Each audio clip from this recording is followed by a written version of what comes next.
My dear friends, how are you all? I hope आप सभी अच्छे से होंगे। मैं आमिर फारूक आपकी खिदमत में फिर से हाजिर हुआ। आज कंप्यूटर साइंस का नेक्स्ट लेक्चर लेकर हम आपके खिदमत में हाजिर है।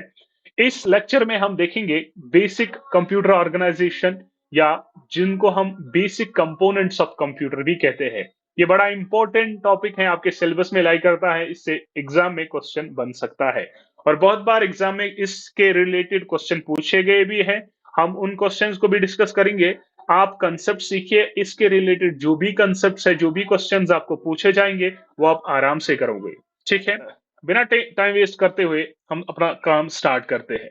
Even though the size, shape, performance, reliability, and cost of computers have been changing over the last several years, कह रहा है कि जो भी साइज, चाहे परफॉर्मेंस, चाहे रियलाबिलिटी, चाहे कॉस्ट ऑफ कंप्यूटर्स, ये कुछ ईयर्स में, कुछ प्रीवियस ईयर्स में बहुत ज्यादा चेंज हुई कंप्यूटर साइंस की दुनिया में।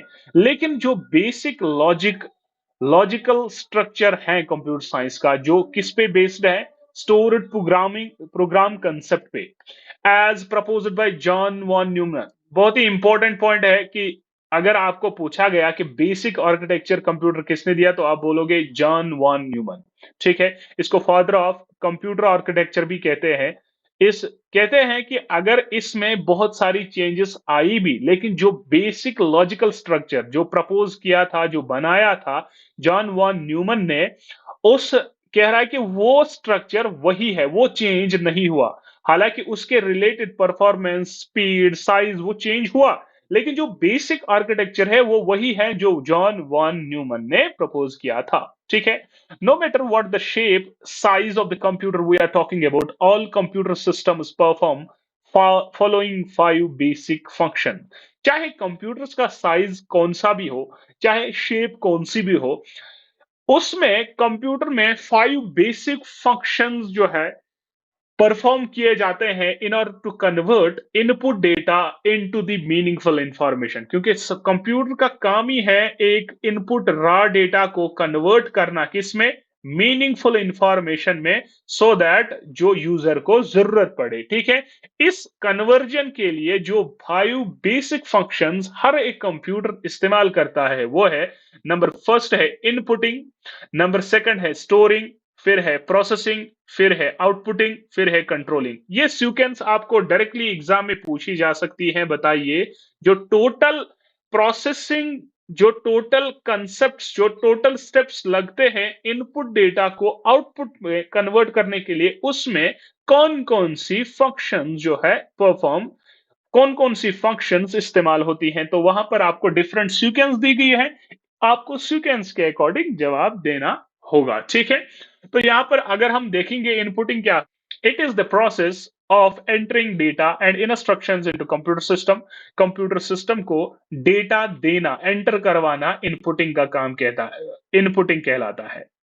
इट इज द स्टोरिंग दूसरी है, it is the process of saving data in instructions to make them readily available for initial or additional processing as and when required। यानी स्टोरिंग मतलब है data को save करना मेमोरी में, so that computer system को ये जरूरत पड़े ज्यूरिंग प्रोसेस, या जब भी यूजर को वो डेटा जरूरत पड़े, ताकि वो डेटा अवेलेबल रहे वहां पर कंप्यूटर सिस्टम में, उसके लिए प्रोसेस होती है स्टोरिंग। इसका मतलब सिंपली डेटा को सेव करना। ठीक है, मोस्ट इंपॉर्टेंट प्रोसेस है प्रोसेसिंग, यानी इसी पे सारा चीज है, प्रोसेस करना, काम करना। यानी मैंने जब इनपुट दिया, इस इनपुट पे जो प्रोसेस होती है, काम करना, वही प्रोसेसिंग कहलाता है। क्या कह रहा है?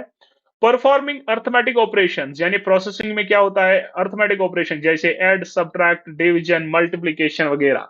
ठीक है, और लॉजिकल ऑपरेशन, लॉजिकल ऑपरेशन में कंपैरिजन आता है, यानी ये क्वांटिटी इक्वल है, लेस देन है आपस में, या ग्रेटर देन है, वो सारी चीजें इसमें देखी जाती है। On data to convert them into useful information is known as processing. यानी सिंपली इनपुट डेटा को आउटपुट में चेंज करना, उसमें जो चीजें, जो स्टेप्स इन्वॉल्व होंगे, उस सारे प्रोसेस और ग्रुप ऑफ स्टेप्स को प्रोसेसिंग कहते हैं। ठीक है, नेक्स्ट वन हमारे पास है आउटपुटिंग। सिंपली आउटपुटिंग क्या होता है? It is the process of producing useful information. अब जब आपको कंप्यूटर ने आउटपुट दिया, उस आउटपुट को जो यूजर के यूजर को देते हैं ना कंप्यूटर सिस्टम से, जो बाहर आता है दैट इज आउटपुट, और उसको हम आउटपुटिंग कहते हैं, जिसमें प्रिंटर रिपोर्ट हो या विजुअल डिस्प्ले कुछ भी हो, आपको सिस्टम पे जो बाहर दिख रहा है ना दैट इज आउटपुट, ठीक है। उसके बाद एक controlling, controlling is very much important. आप जो भी काम करते हैं कोई ना कोई कंट्रोल होना इंपॉर्टेंट है, यानी कोई डायरेक्शन देना, डायरेक्शन ऑफ सीक्वेंस। इसमें क्या कहता है, directing the manner and sequence in which the above operations performed is known as controlling। controlling simply होता है डायरेक्ट करना, किस सीक्वेंस में क्या करना है, किस पेरिफेरल को क्या करना है, किस डिवाइस को क्या करना है, यानी सिंपली कंट्रोल करना, ठीक है। तो बेसिक 5 यही है हर एक कंप्यूटर सिस्टम में। अगर कोई भी शेप, कोई भी साइज, कोई भी तरीके का कंप्यूटर हो, 5 बेसिक फंक्शंस यही होती है, ठीक है। उसके बाद internal architecture of computers differ from one system model to another. जो इंटरनल आर्किटेक्चर है, देखो बेसिक आर्किटेक्चर वही है, लेकिन इंटरनल आर्किटेक्चर थोड़ा बहुत इधर उधर हो सकता है, यानी कोई एक जगह सी आईसी लगा सकता है, कोई दूसरी जगह लगा सकता है, यानी इंटरनल आर्किटेक्चर डिफरेंट मॉडल्स में डिफर कर सकता है। However basic organisation remains same for all computers, यानी लेकिन बेसिक ऑर्गेनाइजेशन जो है वो सेम रहती है। बेसिक ऑर्गेनाइजेशन का मतलब कि यानी हमारे किसी भी कंप्यूटर में आपको मेमोरी की जरूरत है तो वो मेमोरी होगी, मदरबोर्ड का जरूरत है तो मदरबोर्ड होगा, आई सीपीयू का जरूरत है तो सीपीयू होगा। यानी अब डिफरेंट शेप होगी, कोई ऊपर सीपीयू लगाएगा, कोई नीचे लगाया, डिफरेंट मॉडल्स पे डिफरेंट तरीके से वो लगाया गया होगा, डिफर करता होगा सिस्टम मॉडल्स में, लेकिन बेसिक आर्किटेक्चर वही है, ऑर्गेनाइजेशन वही है। This is the flow diagram जिसको हम कहते हैं basic organisation of computer system. Basic organisation of computer system, बेटा डायरेक्टली इससे क्वेश्चन पूछा जा सकता है। आप समझिए एक्चुअल में काम क्या होता है। इसको समझने से पहले आपको मैं बताता चलूं, यहां पर कुछ दो इंपॉर्टेंट चीजें हैं, एक ये है, एक ये है। एक सॉलिड लाइन है, दूसरी डॉटेड लाइन है। सॉलिड लाइन क्या इंडिकेट करती है, indicates flow of instructions and data, यानी ये इन डेटा को इंस्ट्रक्ट करा, फुल इंस्ट्रक्शन या डेटा फ्लो जो है ना वो हम सॉलिड लाइन से यहां पर दिखाते हैं। और डॉटेड लाइन से क्या दिखाते हैं, indicates the control exercised by the control unit. जो कंट्रोल यूनिट बाकी पेरिफेरल्स पे, बाकी चीजों पे, बाकी कंपोनेंट्स पे कंट्रोल दिखाता है, उस कंट्रोल को दिखाने के लिए यहां पर डॉटेड लाइन का इस्तेमाल करा गया है, ठीक है। चलिए सीधे हम समझते हैं एक्चुअल में प्रोसेस होता क्या है। ध्यान रखिएगा बच्चा, यहां पर सबसे पहले कंप्यूटर सिस्टम में ये सारी चीजें होती है, ये सारी चीजें, इनपुट यूनिट भी होता है, आउटपुट यूनिट भी होता है, स्टोरेज यूनिट भी होता है, यहां पर कंट्रोल यूनिट होता है, अर्थमेटिक लॉजिक यूनिट होता है। इन्हीं को basic components of the computer कहते हैं। हमें इन सबको अलग अलग पढ़ना है कि इससे काम क्या होता है, कौन क्या काम करता है।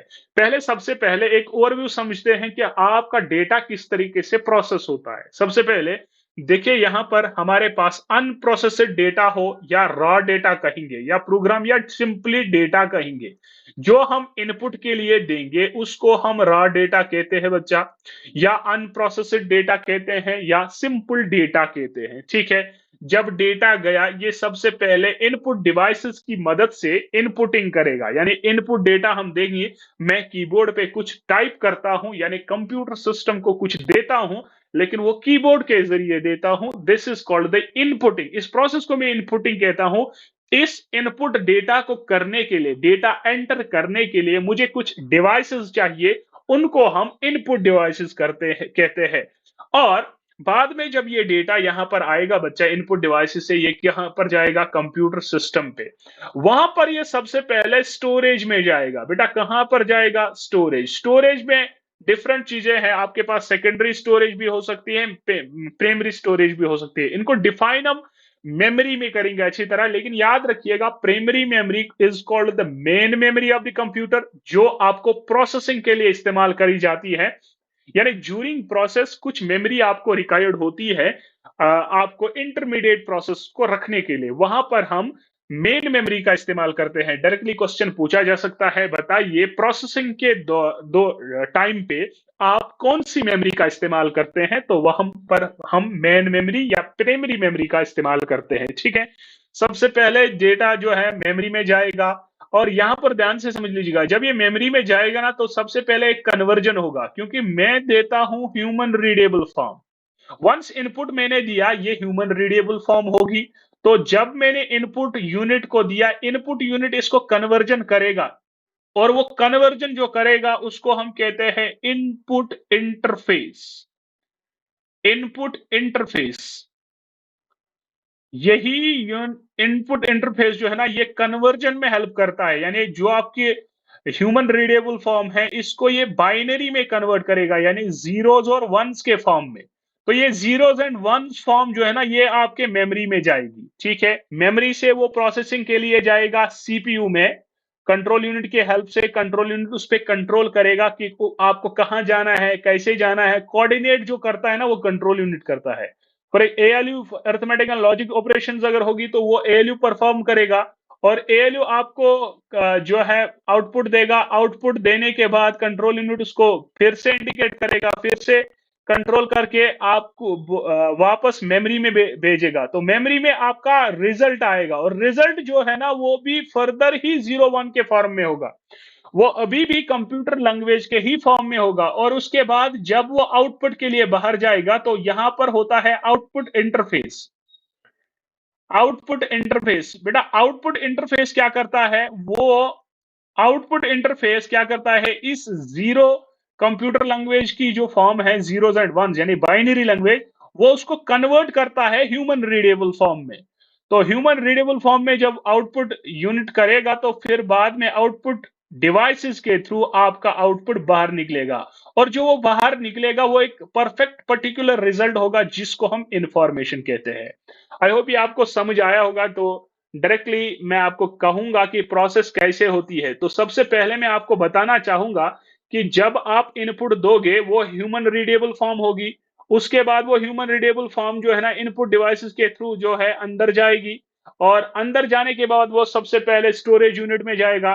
स्टोरेज यूनिट में वहां पर सीपीयू जो है ना, उसको परफॉर्म करेगा। परफॉर्म जो भी ऑपरेशन होगी, कंट्रोल यूनिट उसको कोऑर्डिनेट करेगा। जब एएलयू में यानी सीपीयू में वो काम होगा, फिर वो मेमोरी में वापस आएगी। मेमोरी में जो रिजल्ट आएगा, वो जीरो एंड वंस की फॉर्म में होगा। वो वहां पर आउटपुट यूनिट के जरिए आउटपुट इंटरफेस इस बाइनरी फॉर्म को चेंज करेगा ह्यूमन रीडेबल फॉर्म में। आउटपुट डिवाइसेस के जरिए वो बाहर निकलेगी, और वो एक इंफॉर्मेशन यानी पर्टिकुलर रिजल्ट होगा, जिसको हम इंफॉर्मेशन कहते हैं। दिस इज सिंपली आउटवे की, ये सिंपली एक आउटलुक है कि काम कैसे होता है बाहर। हर जो भी चीजें आपको यहाँ पर दिख रही हैं, इनको हम अलग अलग जो है आराम से डिफाइन करेंगे कि किस तरीके से काम होता है। ध्यान से समझ लीजिएगा। ठीक है, तो ध्यान से समझ लीजिएगा। यहां पर मैं आपको बताता चलूं कि जो यहां पर ये चीज है ना बेटा, ये वाली चीज, ये कंट्रोल यूनिट एंड एएलयू, ये दो, इसको बेटा कहते हैं सीपीयू। इन्हीं दो को खाली सीपीयू कहते हैं। और अगर ये पूरा जो डब्बा होता है ना, वो जो जिसको आप सीपीयू कहते हो, वो बेटा सीपीयू नहीं होता है, उसको हम कहते हैं सिस्टम यूनिट। पूरे डब्बे को हम कहते हैं system unit. System unit, sorry, system unit. ठीक है, सिस्टम यूनिट क्या होता है, वो पूरा बॉक्स जो कंप्यूटर सिस्टम के साथ होता है, जिसको आप सीपीयू कहते हैं, वो सीपीयू नहीं होता बेटा, उसको हम सिस्टम यूनिट कहते हैं। सिस्टम यूनिट के अंदर क्या होता है, आपकी मेमोरी भी जुड़ी होती है। या अब सी कंट्रोल यूनिट, अगर आपको किसी ने पूछा सीपीयू कंसिस्ट ऑफ, तो आप लिखोगे control unit plus ALU, arithmetic logic unit. ठीक है, देखो कंट्रोल यूनिट इस ये छोटा दिख रहा है, लेकिन इसके अंदर बहुत सारे रजिस्टर्स होते हैं, जिनके हेल्प से जो है स्टोरेज में उधर इधर का काम होता है। बहुत सारे रजिस्टर्स होते हैं, ठीक है, कंट्रोल यूनिट में। ठीक, के अकॉर्डिंग आपको नहीं जाना है। आपको सिर्फ इतना याद रखना है, जो अगर सीपीयू है, तो सीपीयू जो होता है ना, वो कंट्रोल यूनिट प्लस एएलयू होता है। ठीक है, और यहाँ पर स्टोरेज यूनिट की में आपकी स्टोरेज होती है कंट्रोल यूनिट, और एएलयू जो है सीपीयू कहलाता है। इसमें कंट्रोल यूनिट है, अर्थमेटिक एंड लॉजिक यूनिट है, आउटपुट यूनिट और एक यूनिट है, इनपुट यूनिट और एक यूनिट है। बाहर से जो डेटा जाएगा उसको सिंपली डेटा, रॉ डेटा या अनप्रोसेस्ड डेटा कहते हैं, और जो आउटपुट मिलेगा उसको हम इंफॉर्मेशन कहते हैं या रिजल्ट कहते हैं। ठीक है, आई होप ये आपको समझ आया होगा ना। यही चीजें जो हमने पढ़ी हैं, एक एक करके यहाँ पर लिखी है, थोड़ा सा हम इस पे ध्यान देखेंगे। सबसे पहले इनपुट, इनपुट यूनिट। ठीक है, Data and instructions must enter a computer system before the computer can perform any computation on the supplied data. कोई भी काम करने के लिए आपको कुछ इनपुट चाहिए, ठीक है। जब इनपुट डेटा मिलेगा तभी तो कंप्यूटर काम करेगा, ठीक है। The input unit that links a computer with the external environment perform this task. Input unit ये काम करता है, कौन सा? सप्लाई डेटा करता है कंप्यूटर को, इनपुट यूनिट, ठीक है। ये क्या करता है? ये लिंक करता है कंप्यूटर सिस्टम को किसके साथ? एक्सटर्नल एनवायरनमेंट के साथ, यानी बाहर जो मुझे देना डेटा है ये इनपुट यूनिट के थ्रू में दूंगा कंप्यूटर को। यानी सिंपली कह सकते हैं ये कंप्यूटर सिस्टम को बाहर, इनपुट यूनिट जो है कंप्यूटर सिस्टम को बाहर की दुनिया से लिंक करवाता है, ठीक है। Data and instructions enter a computer through an input unit in the form that depends upon the input device used. ठीक है। However, a computer's memory is designed to accept input in the binary code. याद रखा जो मैंने अभी बोला कि जो कंप्यूटर सिस्टम की मेमोरी है वो एक्सेप्ट डेटा करती है, लेकिन वो डेटा किस में होना चाहिए? बाइनरी कोड में। Hence, all input devices must transform input signals to binary codes. जो मेरा काम है, मैं जब कोई भी डेटा देता हूं तो इनपुट यूनिट सबसे पहला यही काम करता है, वो डेटा तो एक्सेप्ट करता है लेकिन उसके साथ साथ वो इसको चेंज करता है बाइनरी लैंग्वेज में, बाइनरी यानी मशीन कोड में, ठीक है। वो जीरो एंड वंस की फॉर्म में होता है, ठीक है। यानी जीरो एंड वन की फॉर्म में बाइनरी लैंग्वेज होता है बच्चा, ठीक है। Hence all units called input interface. Question पूछ सकते हैं, इनपुट इंटरफेसेस जो है ना ये टास्क करता है, ये ट्रांसफॉर्मेशन जो कौन करता है उसको हम कहते हैं इनपुट इंटरफेसेस, ठीक है। Input interfaces match the unique physical और electrical characteristics of input device to the requirements of the computer. Obviously यही चीजें जो है ना जब तक मैच नहीं होगा तब तक ये कन्वर्जन पॉसिबल नहीं है, ठीक है। सिंपल अल्फाजों में अगर ये याद नहीं रहा तो सिंपल अल्फाजों में याद रखिए, ये इनपुट यूनिट क्या करता है? एक्सेप्ट डेटा करता है, इंस्ट्रक्शन या डेटा किससे? आउटसाइड वर्ल्ड से, ठीक। इट कन्वर्ट्स दीज इंस्ट्रक्शन, जो ये इंस्ट्रक्शन बाहर से लेता है उसको कन्वर्ट करता है and data to the computer acceptable form. यानी किसमें? कंप्यूटर एक्सेप्टेबल फॉर्म कौन है? जीरो एंड वन, यानी बाइनरी लैंग्वेज, ठीक। Units called input interfaces accomplishes this task. यानी ये जो transformation human readable form to binary form होती है ना बच्चा, इसको हम कहते हैं, ये परफॉर्म कौन करता है? Input interfaces, okay. It supplies the converted instructions and data to the storage unit for storage and further processing. ये सप्लाई, ये कन्वर्टेड इंस्ट्रक्शंस कहां पर करता है? सीधे स्टोरेज यूनिट में देता है। जो मैंने ऊपर बोला, पहले डेटा स्टोरेज यूनिट में जाता है, ठीक है। तो ये क्वेश्चन भी आपको पूछ सकते हैं कि बताइए जब इनपुट जाता है तो सबसे पहले ये कहां जाता है? तो सबसे पहले ये स्टोरेज यूनिट में जाता है, ठीक है, प्राइमरी मेमोरी में। उसके बाद नेक्स्ट हमारा यूनिट है दैट इज आउटपुट यूनिट। देखो बहुत ही अच्छे यूनिट्स है, तो ये थोड़ी सी थोड़ी मैंने लिखी है सो दैट आपको एक आइडिया मिले कि क्या करना है, ठीक। चलिए पढ़ते हैं। An output unit performs the reverse operation of that of input unit. Obviously input unit accept करता है आउटसाइड वर्ल्ड से इंफॉर्मेशन, लेकिन आउटपुट उसका उल्टा करता है। ये कंप्यूटर लैंग्वेज यानी बाइनरी लैंग्वेज को चेंज करता है ह्यूमन रीडेबल फॉर्म में। आउटपुट क्या करता है? बाइनरी को चेंज करता है ह्यूमन रीडेबल फॉर्म में, ठीक है। ह्यूमन रीडेबल फॉर्म, ठीक है बच्चा। यानी बाइनरी क्या होता है? जीरोस एंड वंस की फॉर्म में जो लैंग्वेज होती है, ठीक है। इसको हम मशीन लैंग्वेज भी कहते हैं, ठीक। Hence it links computer with the external environment. ये भी कंप्यूटर को लिंक करता है एक्सटर्नल एनवायरनमेंट से। As the computer works with binary code, results produced also in binary form. जब रिजल्ट प्रोड्यूस होगा वो बाइनरी फॉर्म में होगा। Therefore, before supplying the result outside world को देने के लिए the system must convert them to human acceptable form. यानी ये बाइनरी लैंग्वेज जो आपको कंप्यूटर देगा, इसको बाहर लाने के लिए सबसे पहले इसको कन्वर्ट करना है, किससे? बाइनरी से ह्यूमन रीडेबल फॉर्म में। इसके लिए जो यूनिट होता है उसको हम कहते हैं आउटपुट यूनिट, और जो ये ट्रांसफॉर्मेशन करता है उसको हम कहते हैं आउटपुट इंटरफेस। देखो वहां पर इनपुट इंटरफेस कन्वर्जन करता था, यहां पर आउटपुट इंटरफेस जो है वो कन्वर्जन करता है, ठीक। तो सिंपल अल्फाजों में ये कहते हैं, it accept the produced result, ये एक्सेप्ट करता, आउटपुट यूनिट जो कंप्यूटर आपको देगा उसको एक्सेप्ट करता है, जो कोडेड फॉर्म में होता है। And we can not understand the coded result, जो कोडेड रिजल्ट जो हम नहीं करते। उसके बाद क्या होता है, it converts these coded results, ये कोडेड रिजल्ट जो कंप्यूटर प्रोवाइड करता है ना मेमोरी को, मेमोरी यूनिट को, स्टोरेज यूनिट को, आफ्टर प्रोसेसिंग, वो बाइनरी फॉर्म में होता है जो ह्यूमंस को समझ नहीं आएगा। तो फिर क्या होता है कि बाइनरी लैंग्वेज जो है ना वो कन्वर्ट करनी पड़ती है किसमें, ह्यूमन रीडेबल फॉर्म में। उसके लिए जो यूज होता है ना उसको हम कहते हैं आउटपुट इंटरफेस, यही चेंज करता है।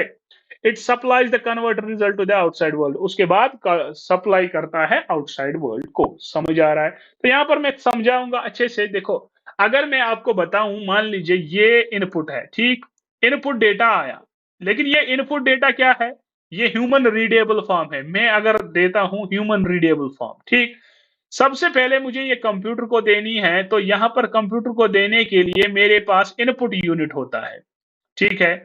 इनपुट यूनिट क्या करता है, ये इस ह्यूमन रीडेबल फॉर्म को बाइनरी लैंग्वेज में पहले चेंज करता है।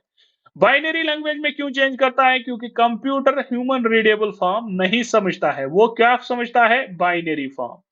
वंस बाइनरी फॉर्म यानी जीरोस एंड वंस की फॉर्म में हो गई, तो ये ट्रांसफर किधर जाएगा, ये जाएगा स्टोरेज यूनिट में, ठीक है, स्टोरेज यूनिट में। तो स्टोरेज यूनिट क्या होगा कि यहां पर आपके पास होगा सीपीयू, ठीक है। तो यहां पर सीपीयू है बच्चा, वो सीपीयू में आपके पास कंट्रोल यूनिट और एएलयू होगा, और ये क्या करता है, एएलयू अकॉर्डिंग टू ली ये यहां से प्रोसेस करता है बेटा, ठीक, और वापस रिजल्ट प्रोवाइड करता है फॉर किसको, स्टोरेज यूनिट को। जब रिजल्ट यहां से एल प्रोसेसर रिजल्ट देगा, इनपुट रिजल्ट देगा, तो इनपुट यहां से आएगा, फिर वो प्रोसेस हुआ तो आउटपुट रिजल्ट, आउटपुट जो आएगा ना वो भी कोडेड फॉर्म में होगा, क्योंकि अभी ये कंप्यूटर के अंदर ही है। तो कोडेड फॉर्म जो है ना, ये बाहर जाने के लिए इसको सबसे पहले आउटपुट यूनिट से गुजरना पड़ेगा। आउटपुट यूनिट क्या करेगा, इसको कन्वर्ट करेगा किस में, ह्यूमन रीडेबल फॉर्म में। उसके बाद आपका आउटपुट बाहर जाता है, जिसको हम इंफॉर्मेशन कहते हैं। समझ आ रहा है? तो दिस इज द प्रोसेस। अगर समझ नहीं आया ऊपर, तो ये आप आराम से समझ सकते हो, ठीक है। नाउ उसके बाद स्टोरेज यूनिट क्या होता है, storage unit, data and instructions entered into the computer system through the input units having stored inside the computer before actual processing start. Actual process start करने से पहले जो भी आपका डेटा है वो कहां जाता है, स्टोरेज यूनिट में, ठीक। Similarly results produce computer after processing have to be kept somewhere inside a computer system before being passed out। बाहर जाने से पहले वो फिर से कहां जाती हैं, प्रोसेस होने के बाद जब प्रोसेस होती है तो वो फिर स्टोरेज यूनिट में जाती है, फिर बाहर आती है। Moreover computer must always preserve intermediate results for ongoing process. देखो, एक तरीके से मैं फॉर एग्जांपल ऐसे समझाता हूं, देखिए, ये मान लीजिए स्टोरेज यूनिट है, ठीक है, स्टोरेज स्टोरेज यूनिट है, ठीक। ये मेरे पास सीपीयू है, ठीक, अभी ये काम करता है। फॉर एग्जांपल अगर इसमें दो प्रोसेसेस हैं, एक ये प्रोसेस है, एक ये प्रोसेस है, ठीक। अब मान लीजिए ये इन दोनों के बीच में कोई काम करता है, अब इसको ये इस प्रोसेस पे काम करना है, ये थोड़ी सी ऐसी आइडियल बैठी है ना, तो ये इसको वापस भेजेगा कहां, स्टोरेज यूनिट में कुछ टाइम के लिए। ये जो इंटरमेट, चूंकि ये दो चीजें जो है ना प्रोसेसिंग में इस टाइम है, स्टिल ये कभी मान लीजिए अगर ये थोड़ा सा आइडियल बैठा है तो ये इसको पहले स्टोरेज यूनिट में भेज सकता है, तो वो फिर वापस आ सकता है, ठीक है।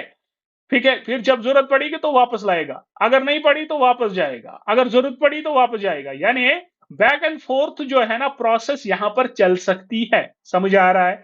तो इंटरमीडिएट रिजल्ट यानी ड्यूरिंग प्रोसेस पे जो रिजल्ट है वहां पर भी अपनी स्टोरेज यूनिट यूज होती है। समझ आ रहा है कि नहीं? आई होप आपको ये समझ आया होगा, ठीक है। More of computer processor intermediate, ठीक है। Storage unit of a computer caters, caters means पूरा करना, टू ऑल दीज नीड्स। तो स्टोरेज यूनिट ये सारी चीजें जो है करती है, यानी स्टोर करता है इनपुट रिजल्ट को, इंटरमीडिएट रिजल्ट्स को या आउटपुट रिजल्ट्स को।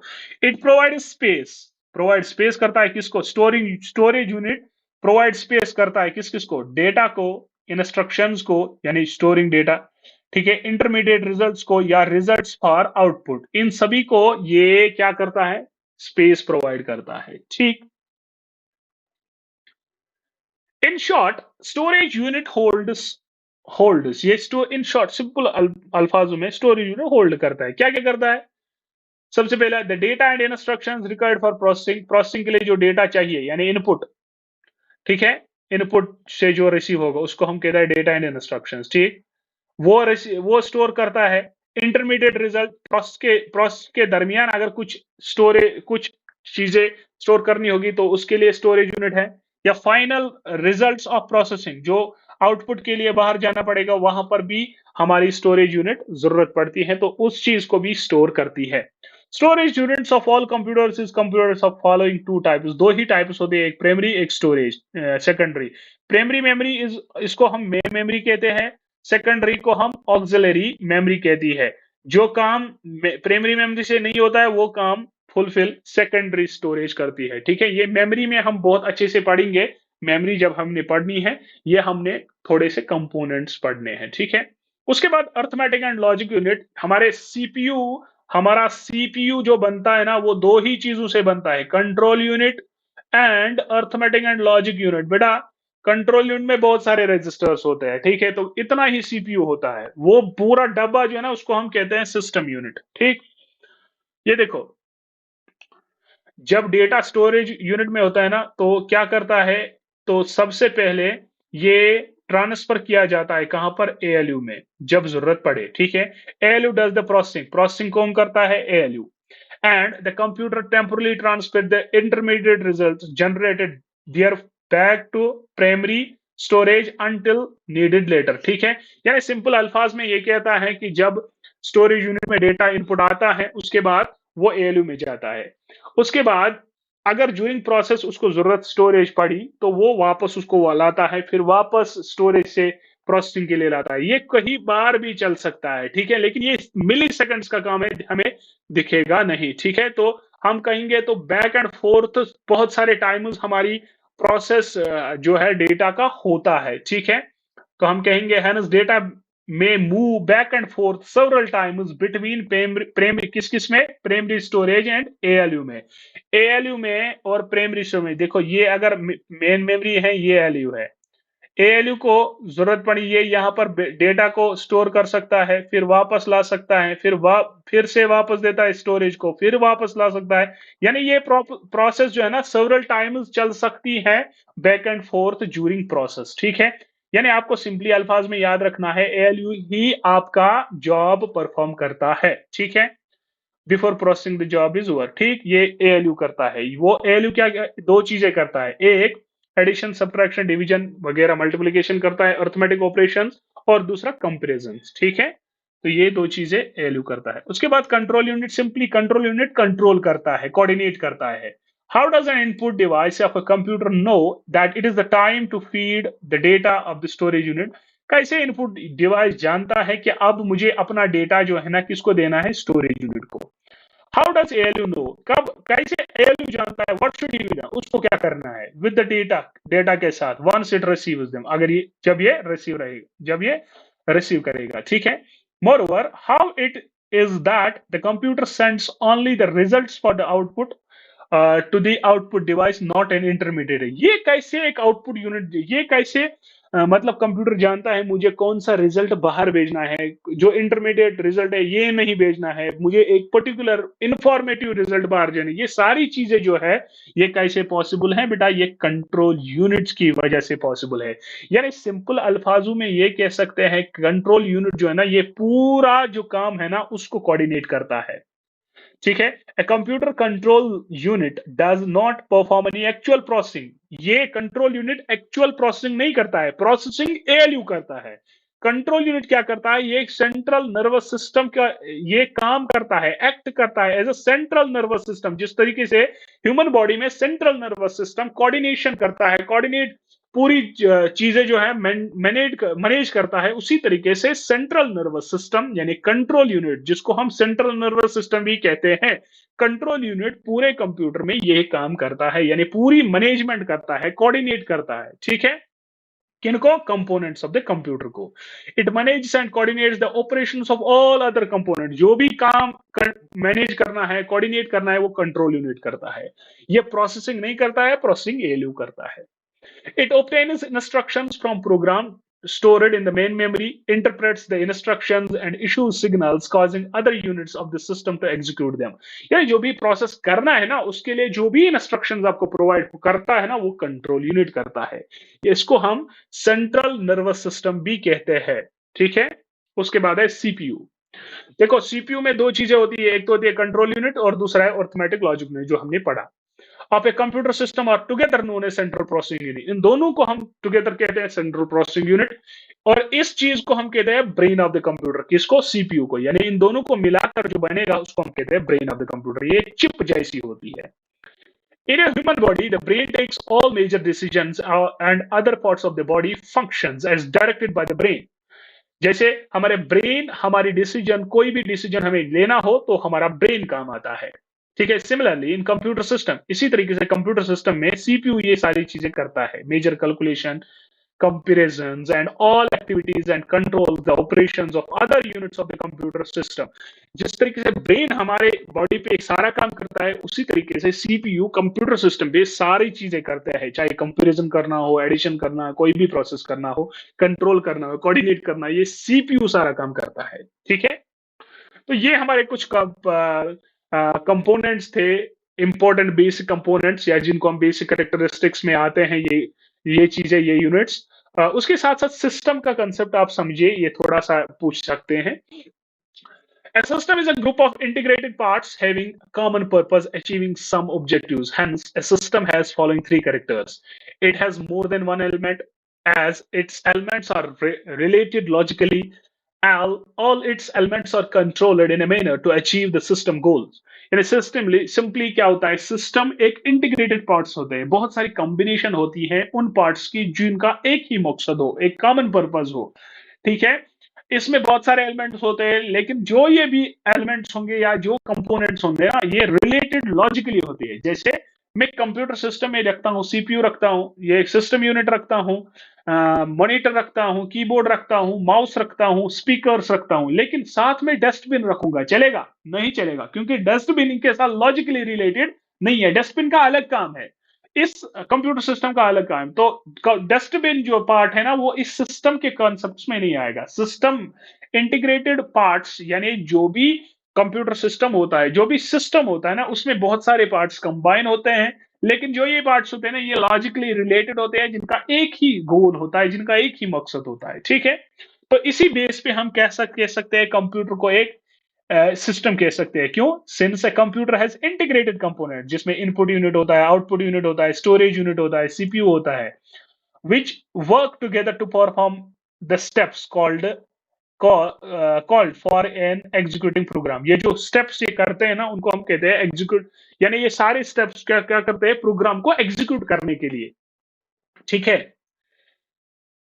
इट इज अ सिस्टम, तो इसको हम कहते हैं सिस्टम। ठीक है। तो कंप्यूटर को क्यों सिस्टम कहते हैं? क्योंकि इसमें जो भी पार्ट्स हैं वो लॉजिकली रिलेटेड है और एक पर्टिकुलर काम करने के लिए इस्तेमाल करे जाते हैं।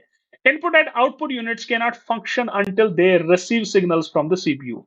तब तक इनपुट एंड आउटपुट यूनिट कोई भी काम नहीं करेगा जब तक वो रिसीव नहीं करेंगे सिग्नल्स। कहां से? जो आते हैं सीपीयू से, जो कंट्रोल यूनिट भेजता है। Similarly, storage unit or CPU alone is of no use। खाली आपके पास सीपीयू होगा या सिस्टम यूनिट होगा तो ये किसी काम का है? नहीं है।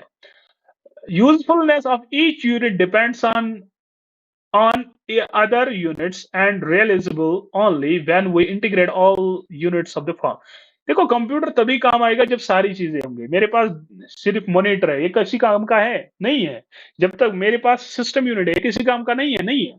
तो जब तक ये सारी चीजें एक साथ नहीं होगी तो एक सिस्टम बनाएंगे। ठीक है। तब ये काम होता है। तो एक दूसरे पे ये डिपेंड होते हैं। तो सिस्टम में जो भी इंटीग्रेटेड पार्ट्स होते हैं ना, तो वो हम ये कह सकते हैं वो आपस में डिपेंडेबल होते हैं। ठीक है। We refer computer as a system, जिसको हम कंप्यूटर सिस्टम कहते हैं। आई होप ये आपको अच्छे से समझ आया होगा। देखो, ये होता है सीपीयू, सेंट्रल प्रोसेसिंग यूनिट। ये एक चिप जैसी होती है। ठीक है। ये लॉजिकल डायग्राम होती है, इसको हम कहते हैं सेंट्रल प्रोसेसिंग यूनिट। ये स्टोरेज यूनिट है, ये डेटा यानी इनपुट यूनिट होता है, इंफॉर्मेशन जो बाहर निकलती है आउटपुट यूनिट। ठीक है। ये जो बॉक्स होते हैं ना जिनको आमतौर पे लोग कहते हैं ये सीपीयू, बेटा इसको सिस्टम यूनिट कहते हैं, सीपीयू नहीं। So this is all for today. I hope आपको ये बहुत अच्छे से हुआ, क्लियर हुआ होगा। अगर कोई भी प्रॉब्लम है तो प्लीज कमेंट सेक्शन में लिखिए, हम उस पे काम करेंगे। तो अगला जो हमारा लेक्चर होगा उसमें हम 100 एमसीक्यूज इन प्रीवियस जो टॉपिक्स हैं उनमें 100 प्लस एमसीक्यूज हम करेंगे, सो दैट आपको पूरी तरीके से इन टॉपिक्स पे ग्रिप हो जाए और कोई भी एग्जाम में क्वेश्चन जो है छूटे ना। अगर वीडियो अच्छा लगा है तो प्लीज चैनल को सब्सक्राइब करिए और अपने दोस्तों में शेयर करिए। और नेक्स्ट वीडियो लेक्चर तक अल्लाह हाफिज, थैंक यू।